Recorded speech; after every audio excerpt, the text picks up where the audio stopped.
Hello, everybody, and welcome to Here We Go Again. What is going on in Israel? Defense Minister Yoav Gallant comes out for the PA in Gaza. An Israeli general comes out against a sitting minister. New tariffs on Turkey, and Congress actually passes a pro-Israel bill against the president. Welcome to Here We Go Again.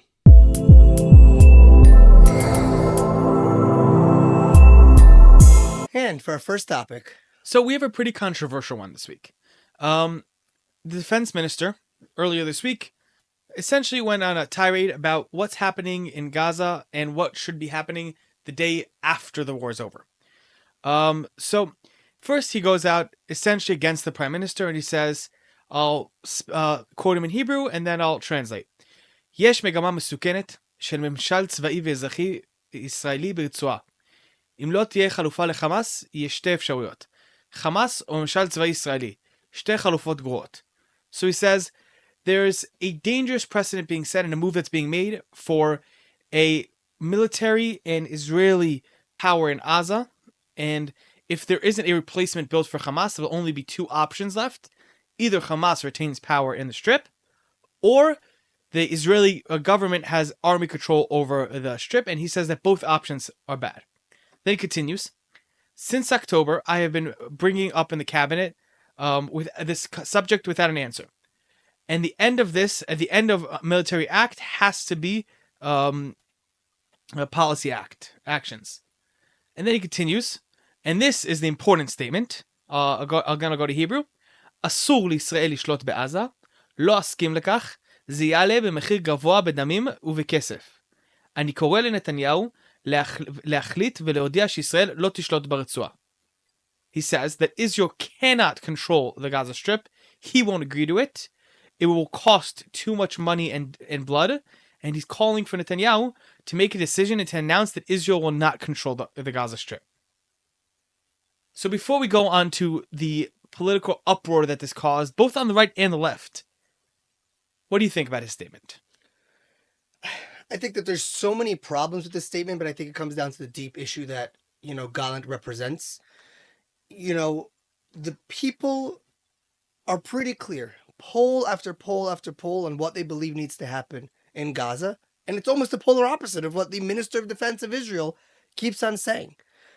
He also states things. This is very common for the heads of the army to do things that are very similar. And he, his position before being in politics, but also to be, almost the Ramatkal of the army. They state things that in their eyes are facts, but they're not facts, and they're not accepted by a lot of the people. So he comes and he states that control over Gaza is a bad thing. Now he isn't saying like, in my opinion, I believe it. He's saying fact.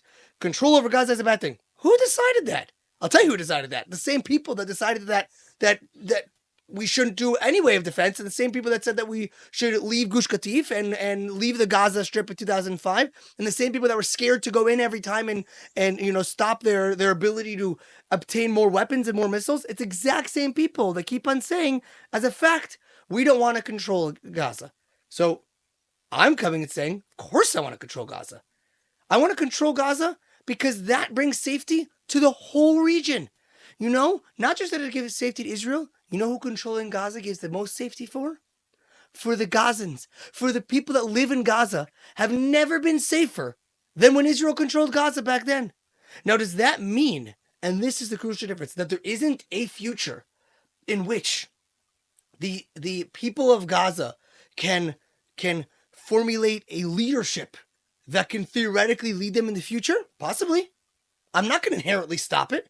I don't have a problem if positive people with good education come and decide to build it.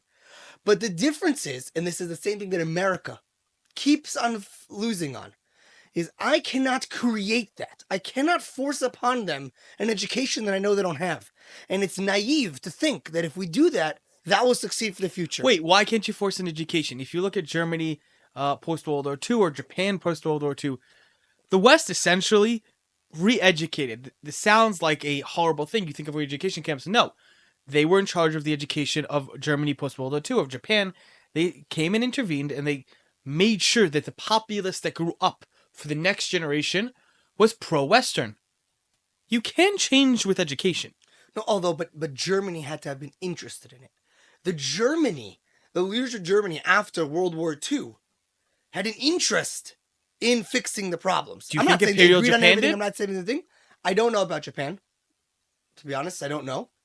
I think that it's you're still to change the people. I think, of course, the people of Gaza can be educated better, but not by the current state. It's a matter of timing. No arguing If with I that. think that war is going to end with me finding someone in Gaza that's going to want to do this, they don't exist. They do not exist today. And if they do exist, then they have no power and they're going to die a day later. They're Okay, going to be killed. so that leads to the next question. Assuming for a second that Galen's motives are pure, and we'll discuss what the options for that are in a second, what do you think he's suggesting here? What's his solution? I think his solution is very clear. His solution is Oslo number 2. Is it the PA? I think that his first direction is the PA. I think that his direction is finding militias. He might create his own. He said it himself. His idea is to take more weapons, and give it to the Gazan people. Like, what? Literally, do you know history? I'm not even talking learning history from a long time ago. Learn recent history.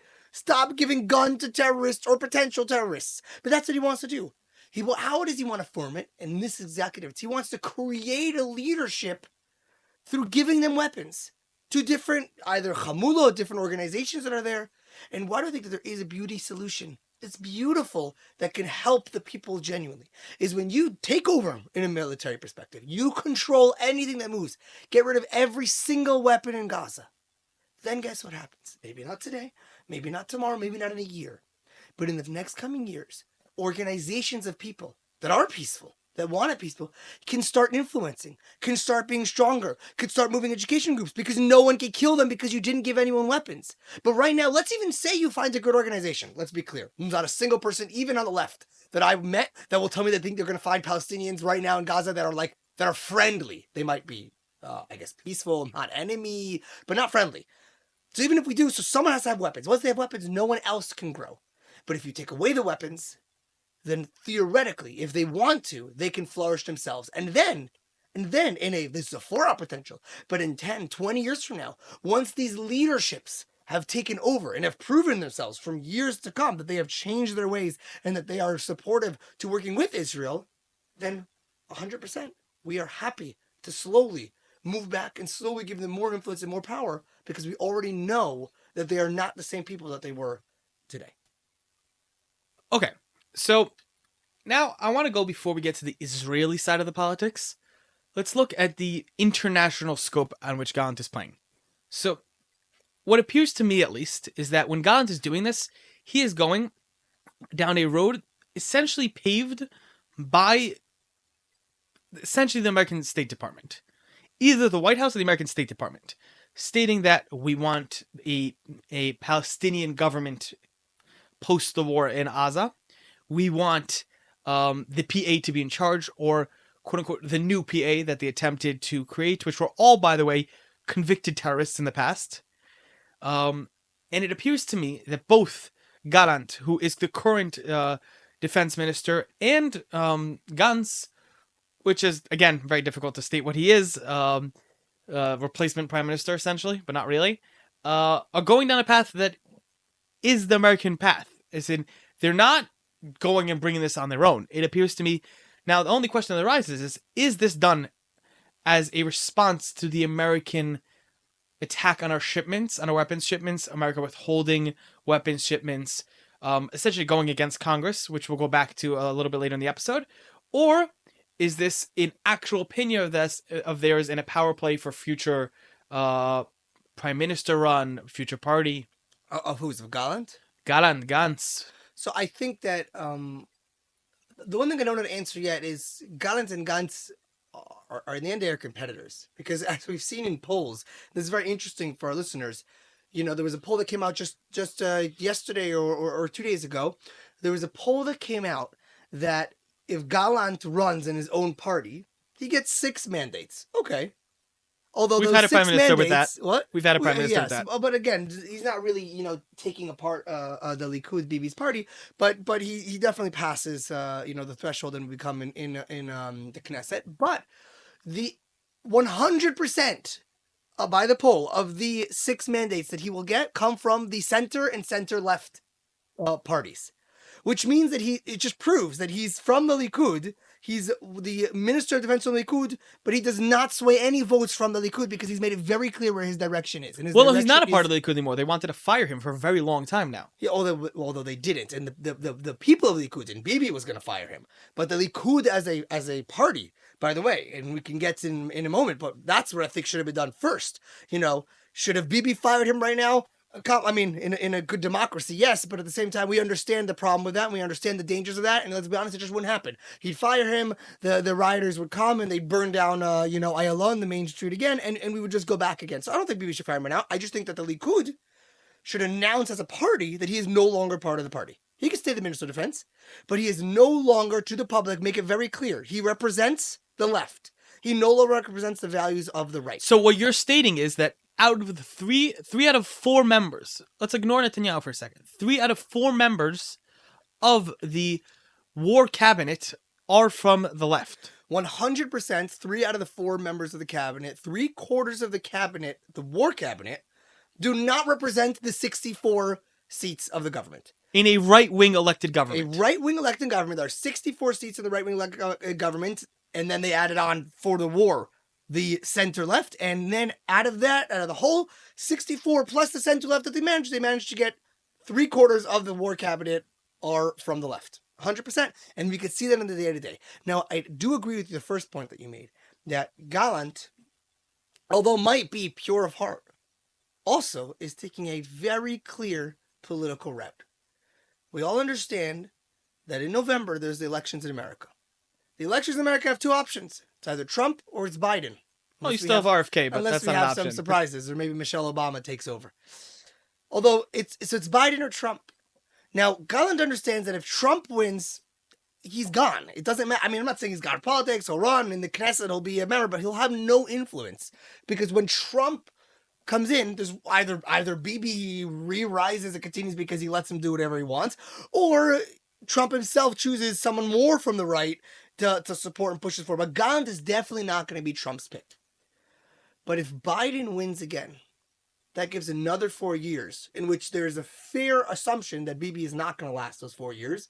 That assumption was made for 15 times already. But let's agree that there is a real assumption that Bibi does not stay another 4 years in office. And therefore, if Biden runs, Gallant is now competing to be the number 1 person to be supported by him. And that's what makes it interesting, because Gallant understands that when they elect elections in Israel, which is going to happen earlier rather than later because of the war, when elections happens, if Biden wins, that puts Gallant as one of the top leaders to come and say, I work with America. America supports me. Biden and we know understand now there's no politically correct anymore. They'll come out publicly supporting him. And therefore that is his move. The interesting part is how there comes to competition between Gantz and Gallant, because they are competing for the exact same role. So what you're saying is that it's not necessarily about the arms shipments. His play here is about his political future, not about the arms shipments. I think it's a balance of both. I think that he's, I don't think that he's pure politics. I think that there is, which makes it worse, by the way, because I think that he really believes in the horrific things that he believes in. But I also think that we can't just be naive and think that this is just pure because it's a timing question. Something he's been saying for a while. Why is he pressuring him now? I wouldn't assume that he's so pure of heart. Okay, so now let's go to the Israeli responses. The Minister for National Security, Tamar Ben-Gvir, reacted. From Gallant's opinion, there's no difference between Israeli soldiers controlling Gaza than Hamas murderers. This is the conception that led the defense minister to fail on October 7th and continues to fail now. The defense minister must be replaced in order to us to be able to achieve the war's goals. It continues, the Tzar Tikshoret, Dr. Shlomo Kerry, reacted, a little humility from the defense minister to those who warned him all the years from a wrong approach to the world and to foreign affairs is appropriate. And with only one thing I can agree with him, while he's defense minister, Israeli military control is definitely a terrible option. you even had some people who were more on the center right. Gidon Sar, who notably left the government. Um, Israel Who has theoretically represented throughout the last year and a half the more left wing side of the center. When it came to the judicial reform, he joined the party that was on the center left. He wouldn't join the right wing government. It's an yes, interesting although character. it's interesting to know that he specifically, historically, his opinions have leaned more to the right, and his reactions to things like that have often been more personal reactions to the players on the field, be it Netanyahu or Lavin or I other mean, I hear players. that, but there are some things that he said in the last year and a half when it came to the judicial reform, which were as left wing as could be, giving full power to the courts, not allowing the truth, anti-democratic statements, things that are Correct, but not things. not even from the word of like unforgiving. It's just I don't trust the person. I know his views, and his views are not in the right wing's The views. question is, are those his views or the views that he stated at the time? Not that I'm defending him, but if you look a few years back, his views on those specific topics were on the exact And opposite side therefore, of if the he field. was being a politician for being a politician, then I'm not interested in him either. Fair, but seeing as he represents a certain scope of the public, I think it's important to know what he has to say here. Israel has never excelled at telling its neighbors who should rule them, but it's true that if there was a proper Palestinian group that could control this aspect, then it should definitely act. But seeing as the PA is just moving the PA into there is just a step closer to raising a Palestinian state in Yudav Shimon and Gaza, something that is dangerous strategically for Israel.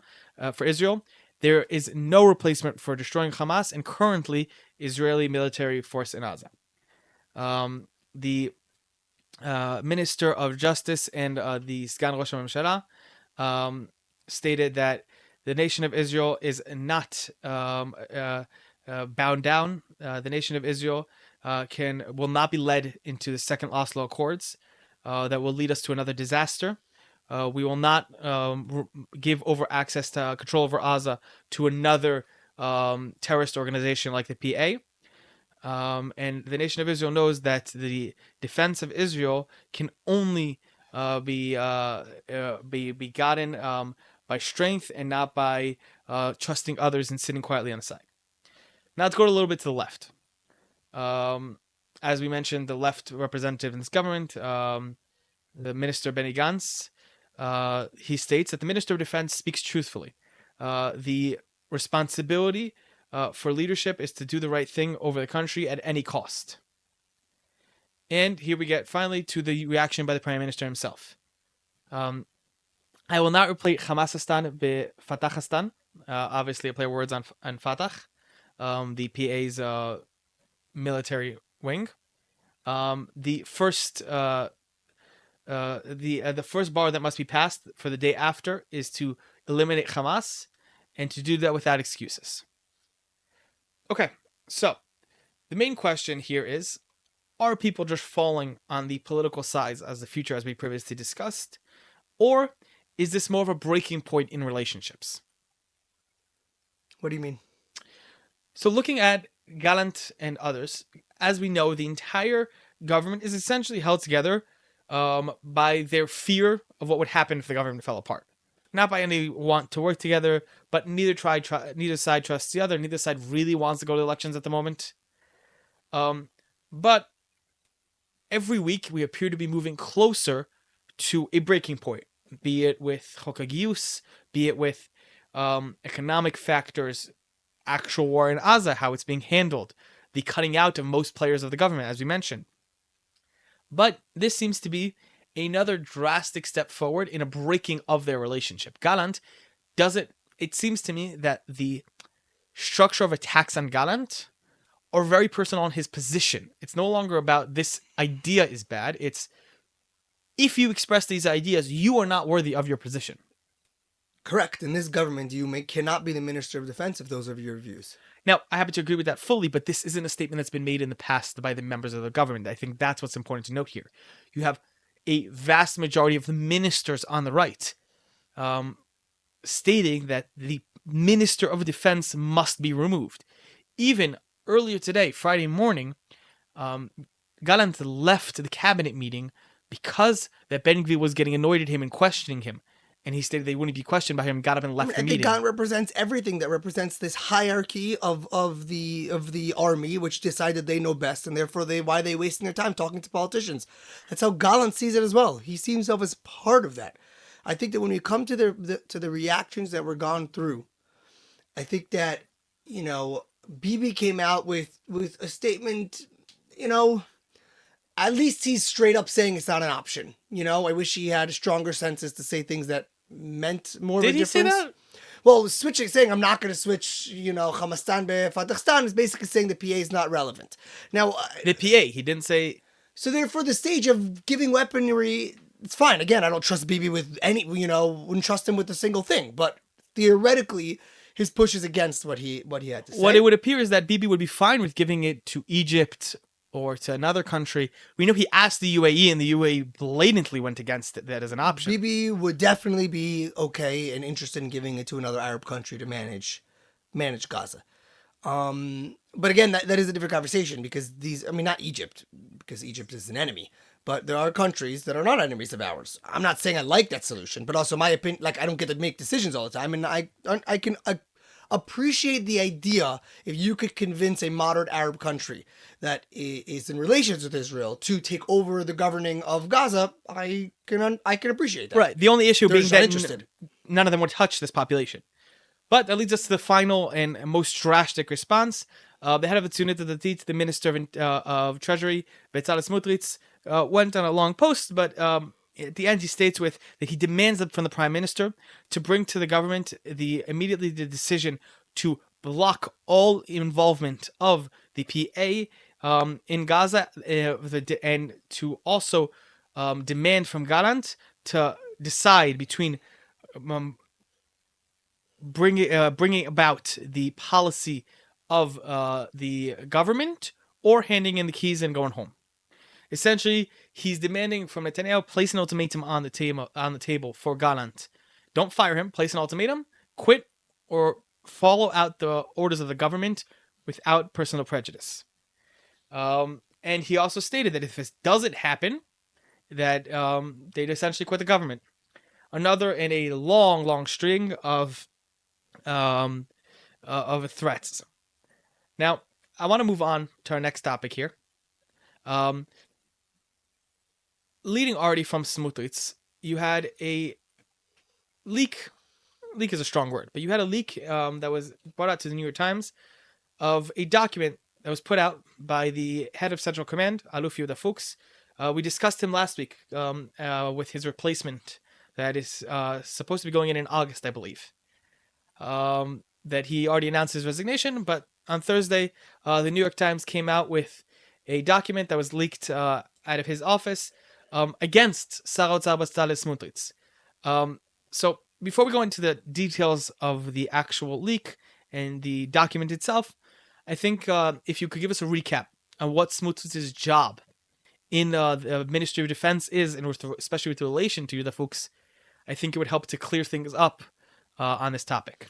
Okay, I mean, this is a great topic. It's just such a great letter. First of all, let's just start with we're in the army here. Yeah, this is like, what does this mean? A letter leaked?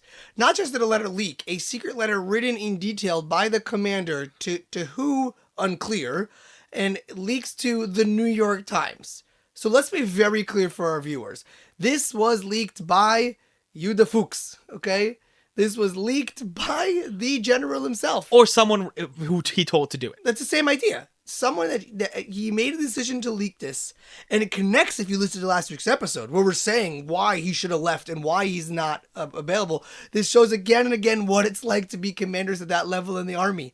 He was able to make these decisions, and then you see that he didn't even leave his position yet, and he already gives his opinions very clear against the settlements and against Judea and Samaria. Now, Bezalel Smotrich, in the forming of this government, did a very interesting move. He insisted on becoming, there's the Minister of Defense. He said, either make me the Minister of Defense or make me the Minister of Finance over the Treasury. And he said, but if I become the Minister of the Treasury, I demand to be a minister in the defense ministry. Okay, so in the defense office, he wants to be a minister, and he took, and this was a back and forth an argument, but he successfully took substantial parts of the defense ministry into his jurisdiction. One of the main things that he took under him is called the Minhelet of the Yitishvut, which means anything that has to do with the building of new settlements and new housing in Judea and Samaria, and the enforcement of break of how do you say, taking down illegal building by Palestinians goes under Smotrich's jurisdiction. What did not stay under his jurisdiction? The enforcement of illegal building of Jews in new towns, and therefore Gallant, we've seen in the past, has the ability, if random people go and settlers go to another mountain and put up caravans in the mountain, then the decision to dismantle those settlements is still sitting in Gallant, the Minister of Defense's position. But anything that has to do within the realms of a settlement, so if you want to get an Ishur and Heter to build new properties on land, or the destruction and dismantling of Palestinian illegal building, goes to Smotrich. This was something, and we're going to go back to you, Binyamin, in a moment for you to delve in what this letter says. But you're about to see and you're about to hear what a unique type of politician Bezalel Smotrich is. Bezalel Smotrich is one of the most powerful ministers in the government, but he's very quiet. He doesn't state his success. He makes it very quiet. And the reason he says is not because he's modest. I mean, I'm not saying he's not, but also I'm not coming in, he is a politician, but because he understands that the way to get things done in Israel is to do them quietly. And if he's able to do it under the radar, and in a moment you're going to see what a radar, how much he's done, then he's able to be more successful. And it's a very interesting point of view for a politician to delay the gratitude for the work he's done, and he'll know to use it for the next elections. Okay, so before we go into that, I want to just go back to the actual document itself. As in, when Israeli news published this, they very blatantly did not bring the original document with it. So if you go to the original document, first of all, the document is an official document of Mefaked Pikuda Makas, of the head of Central Command. And not just that, while it's blacked out on all of the documents releases, there's very clearly a classification written on the top of each page, meaning this was not allowed to be shared. But let's give a little context to what the actual document is. The document is essentially a letter stating that on what law enforcement's take on illegal building in Yudav Shimon. It states on March 20th, 2024, there was a meeting about it with the head of Pikud Makaz on the status, and they stated that there has been 50 events this year of building, and most of them in Area C, some in Area B. And he states that since the beginning of this war, there has been a vast lowering of the actions taken against Israeli illegal building. He says most of the time it was allowed by the actions were not taken by the head of Central Command, but in some events it was not taken by the Minister of Defense. But they said since March 2023, Smotrich has been involving himself more and more, and they have been not doing it. Now, this is a very long document. It's a 4-page document that, let's be honest, most people aren't going to review in detail. Now, before we go to the actual details of even sending this out, of doing all that, and the allegations he makes against Minister Smotrich, my question is, how is this not reacted to with an investigation? Just last week, he discussed Ofer Winter, that, irrelevant of your opinion of him, was essentially, at least publicly, not moved forward, partially because of his discussions with Bennett, because he went outside of his legal merit and he had discussions with him. This is much worse. If you take a document that's classified and not just leave it somewhere, actively send it to a foreign news outlet and anonymously, and more than that, for a document attacking a sitting minister. How is there no investigation? This is blatantly illegal. Which means even if you're saying that he didn't personally send it, if he's responsible for a letter that he wrote leaking to foreign press, How is there no investigation? That's a good question. So now let's go to the actual discussion. If we go to the original New York Times article, the New York Times article is essentially, as many New York Times articles are today, bashing Israel. It's stating, it's bashing Israel, stating that the illegal settlements, as they state them, are taking over everywhere. And they state the interviews, along with classified documents written in recent months, reveal. By the way, even they state that the documents are themselves classified, even though redacted what classification they were. Reveal a government at war with itself. One document describes a meeting in March with Major General Yehuda Fuchs, the head of Israel's Central Command responsible for the West Bank, gave a withering account of the efforts by Bezalel Smotrich, an ultra-right leader and the official in the Prime Minister Benjamin Netanyahu's government, with oversight over the West Bank, to undermine law enforcement in the occupying territory. Since Smotrich took office, Fox wrote, the effort to clamp down on illegal settlements construction has dwindled to the point where it has disappeared.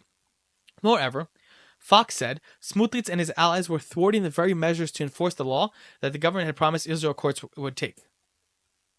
So, again, before we get to that, let's make it clear. This is an active act that hurts Israel's reputation abroad. Irrelevant to even if what he's saying is true here, this is blatantly an act against the sitting government. And as a military official, it cannot be taken easily. Now, Smotrich's actions himself. As a member of the on the right, we've seen for decades at this point the Minhad Ezachi, which is essentially the government body that's in charge of dealing with all of the building in Judea and Samaria, and among other things. They are partially controlled by the army. They answer to the head of Central Command. For years, they have been very blatant on actively pursuing every single minor building infraction in Judea and Samaria. This can be from as small as closing in a porch, done by Jews in Jewish settlements. Approved all of that. They stall improvements. They make sure that no building can be done. They see their job as essentially to delay and make sure that a Palestinian state can one day possible in Judea and Samaria. And they even put up videos last week about Gaza that were distasteful in the extreme. But for years, they have done nearly nothing about Palestinian building. There is Yonatan Gavim, which we had an interview with last year, does a lot of great work on this, and they've stated that they bring court cases where two things are nearly identical. One is the building by a Jewish settlement that was ripped down immediately by the army. The other is the Palestinian settlement, which hasn't been done with. We've had Fahim that's been that for years has been pushed off every single time. And not Fahim, Khan al-Ahmar, sorry. Yes. And even outside of Efrat, you have Palestinian buildings which keep on creeping closer to the illegal building, which is creeping closer to the border of the town, and very clearly on land that belongs to the municipality. And so the question is it good that Smotrich is doing this in the manner that he is, i.e. quietly, under the radar? Or should this be a blatant, proud statement of the right wing, the rightful government, isn't afraid to do what was elected to do? So I think that it's a matter of, there's two factors I want to touch on. First of all, it's a matter of capabilities. Remember how our country works. We know how our government works. We know how our democracy works. The courts overrule the government. They are a hierarchy. And the Minhal Ezrachi in Judea and Samaria is also above the government. And therefore, would I like the right-wing government to stand up and say, hey, we support the settlements, we support the buildings? By the way, they do say that. But do I want them to do it actively? I would love for that to be the world we live in, but it's not the world we live in. And we could see that time and time again, ministers have tried to have done it and have failed. And by him doing it quietly, boots on the ground, it's working. And I think that it starts a precedent. Because when he's also in charge for appointing the new people to the Minhala Ezrachi, and he's able to appoint them and put them in and give them their positions, then if he has enough time, which he does for now, he's able to make serious change. But the second point I want to touch is just the beauty of media. Let's take objective facts and we're just going to give our insane opinions on them and try to flip it all over. It's also such a ignoramus situation when you understand the politician. This article comes out, to be clear for our listeners. This news article was to go to attack Bezalel Smotrich, is to attack Bibi and attack Smotrich on how horrible they are doing. But the horrible thing they are doing is stopping illegal Palestinian building and allowing Jews to build in their homeland. So this is a negative article, which any person that votes for Bezalel Smotrich reads this article is like, wow, he's doing even better than I'm doing. Well, not just that, if I was Bezalel Smotrich, I would pay for someone to post this because it looks like not just that he's doing it, but he didn't even ask you to know that he's doing it. So that's unbelievable. That's something I want to touch on even more, because if we didn't really state how the article was published in Israel, Chadashat 12 was the one who published this, because of course they can only publish it once it's brought out by foreign news. But they published it under the title of an attack by Aluf Pikud Merkaz on Smotrich, that a serious danger to and hurting the security in the area. Not a single point in this article has ever discussed a problem with Aluf Pikud Merkaz attacking a sitting minister. It didn't interest them. And also, again, this connects to my first statement at the beginning of the podcast. This once again shows how the leaders of the army decide that they know better than the citizens. Because what they're stating here is that when I'm trying to figure out how to formulate it. What he's stating is that this, as a fact, is a danger to the continuing of the state, when in every single poll, the overall majority of the country believes that the right thing to do is to build more in Judea and Samaria and stop Palestinians from building. That's just accepted across the board. But he decided that it's a problem. So, now I want to discuss the minute factor here that wasn't brought up before. The actual article itself, that the document published. So, in this document, essentially this long tirade of thing that there hasn't been actual law enforcement, that hasn't been done. Aside from the fact that in the article itself, actual numbers state the opposite, as in there were 50 houses taken down and 50 events and all of that. But nowhere in this article do they discuss the Palestinian side. They don't bring on Israeli numbers. They make sure to bring exact numbers of this and this were taken down. But they never discussed this year in the Palestinian side. They mentioned 2023. In 2023, there was 395 builds and there's Nachazim, but in 2023 there was 1,407 illegal buildings that were built in the Palestinian, and destroyed 306. So at no point, so I just want to go over that again. There were 1,407 illegal buildings found in the Palestinian part in 2020, in that same period in 2023. Out of those, 306 were destroyed. And that was not what Aluf Pikud Merkaz wrote this letter about. Well, that's too much from his perspective. 20% is too high for destroying the Palestinian building. He seems to have no issue with the fact that quite literally a quarter of all of these houses were destroyed. All these illegal buildings that he stated. Only a quarter. Yes. Now, he also states at the end, and the 7th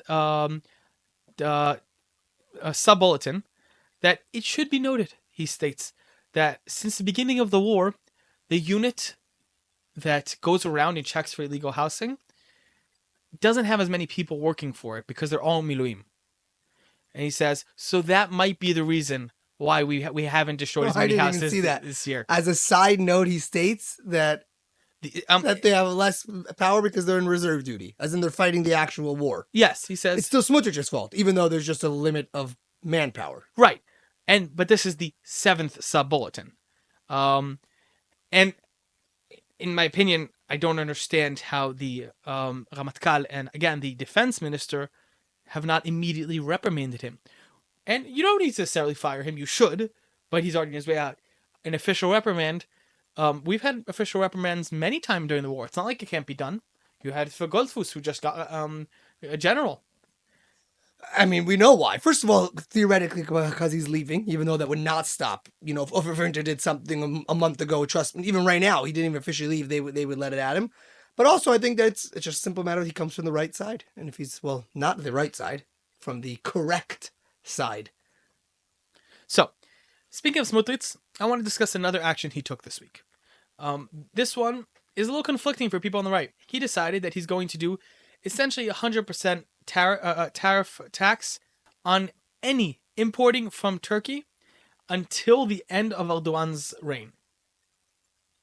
So we have two conflicting sides here, obviously. On the one, most people on the right essentially are support free economics. The least amount of government intervention. It's very clear that tariffs in the end don't hurt the opposing country so much as hurt the consumer. It's very clear with American automakers and a bunch of other things.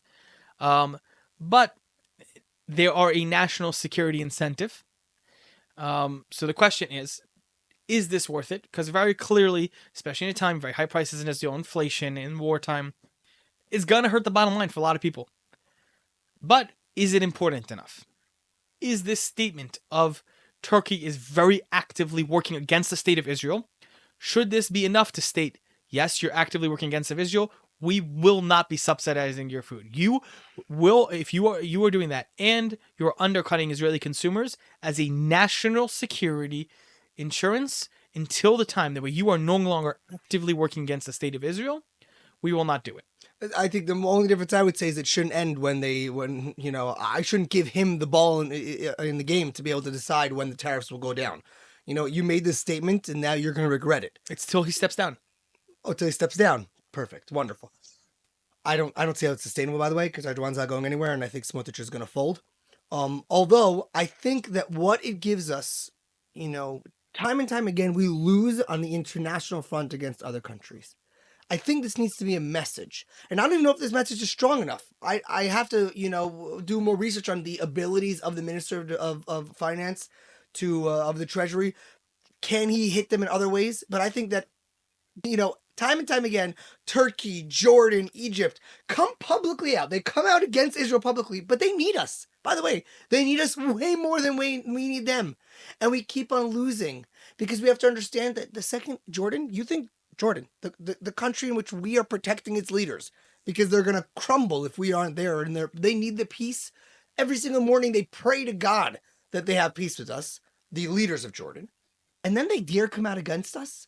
And then what does the left in our country say? No, you don't want to fight against them because they're people, and they have to make them happy. I don't care. That's your problem. If you dare go out against Israel as a country that we have an agreement with, we are going to go full force against you. Not physically, economically. And definitely when it comes to Turkey. How dare Turkey say, I'm going to, stop import and export. Do you guys know what's happening in the Turkey economy? They're in a catastrophe. Israel is 1,000 times better off than Turkey is. So you got to make it clear to these people, make it clear to Erdogan. You think you're going to start? Well, then we're going to finish. So in your opinion, should this be expanded outwards? I'll give you an example. You have Spain, who just recently said that they won't allow an American ship holding weapons for Israel to stop there and reload and refuel. I think 100%. I think more than that. Should their ambassador be sent home? I think more than that. Again, it should be done. It should be done intelligently, not impulsively, but it should have been done in the first place. This happens in the United Nations as well. We have to start understanding our value. We have to start understanding that Israel is needed by others, usually more than than we need them. And therefore, we have to understand that when it comes to UN resolutions and when it comes to anything economically, in the first place, hello to all that work with us. If you screw us, you will not hear the end of it. Okay? And exactly to Spain. But I shouldn't wait for Spain to do something. Definitely. Goodbye. Goodbye to the ambassador. Immediately. It's more than that. Is that in the first place, Spain, which I'm positive that they voted, pretty positive, that they voted against us in the United Nations. They did. If you vote against Israel, goodbye. Goodbye. And very quickly, now the problem is that you cut off relations with most of the Western world. not if you say it in the first place. That's you true. have to know that you have the power to make it very clear. You guys got to start folding. You guys got to start respecting us just like we respect you, because Israel would never do that to those countries. And then what you do is you also start getting the countries who do support us. You give them twofolds, and they understand how much value they get by being supportive Carrot of and a Israel. stick, essentially. By the way, I think that's exactly what, when we discussed last week, Menachem Begin's statement of relationship goes two ways. We are not a subsidiary of other countries. We stand on our own, and people need us just as much as we need them. And with that, sorry, you have to understand how much national politics, international politics, is important for the future of a country. Yes, sometimes it hurts. That's the point. If it didn't hurt us, then you would just do it in the first place. Yes, there's costs for that. But do you know how much one day of war cost? Way more than how much a tariff is going to cost on import of tomatoes from Turkey. So you have to know to these countries to stand strong even when it hurts, even when it takes time. First is our morals as a country. But as a politician, you have to be very clear when imposing tariffs. Tariffs hurt the consumer. When you're stating that, you have to come out. It can't be that just a random article came out saying, this is where I think he made a mistake. Because I think I agree with the action. But it can't be an article of, side note, hi, it's going to be a thing. You need to come out, it needs to be a press conference saying, yes, you are doing this because they're hurting the thing. It might hurt in the bottom line. It's going to suck, and we know that. But this is for our national security. That needs to come together. I think it matters how much it hurts, and I think that we don't know that enough. There's a lot of countries that we import from. You know, the idea is the other way around. Because I'll tell you where we're unfair. When Turkey went out against us, and Turkey said we're stopping all import and export. Well, mainly export, okay? We're stopping all export from Turkey to Israel. How many articles came out saying this internationally hurts us, this doesn't look good for us, but economically it's not really that big of a deal. But suddenly when we put a tariff on them, it's a big deal? No. We're going to learn to stop importing. And I say, by the way, and I say to our importers as well, stop importing from Turkey. Stop importing from our enemies. And if it's going to cost us a little more, then it will cost us a little more. And I'll tell you even more than that. When you put a tariff from thing, I think it should be worse. I think you should either be making it illegal to export, close all import, from Turkey. Okay? Or if you put a tariff, I could still put certain tariffs on the import from Turkey whilst lowering the price for the consumer. There are many solutions to be able to help the consumer side out of our budget. It will go out of the, as I said, unfortunately, the war costs a fortune. Every minute we breathe is costing a fortune. These are things that we can afford. So we can afford to help the consumer while making sure that no one has an interest to import from Turkey. Okay. So, for a final topic, I want to discuss, once again, the American shipment of weapons. So, there are two separate moves that happen. Number one, it seems to me that at least the Biden administration is attempting to buy back favor with the world and less with Israel. As in, they went back to Congress, they stated, we are moving forward with another shipment. They brought another bill down saying we want a different $1 billion supplement. And they sent out, and I do this with quotation mark for those that are listening, a shipment. And hasn't really arrived as of yet, but they theoretically sent out a certain shipment again, but they're not fully climbing down the trees. They didn't send certain weaponry with the shipment. They were very vague about what was happening with it. So that's number one. And number two, Congress passed a resolution Thursday night, I believe, that the president will not be able to block weapons shipments to Israel that were passed by Congress. 224 to 187, the resolution passed, including 16 Democrats against the president's wishes.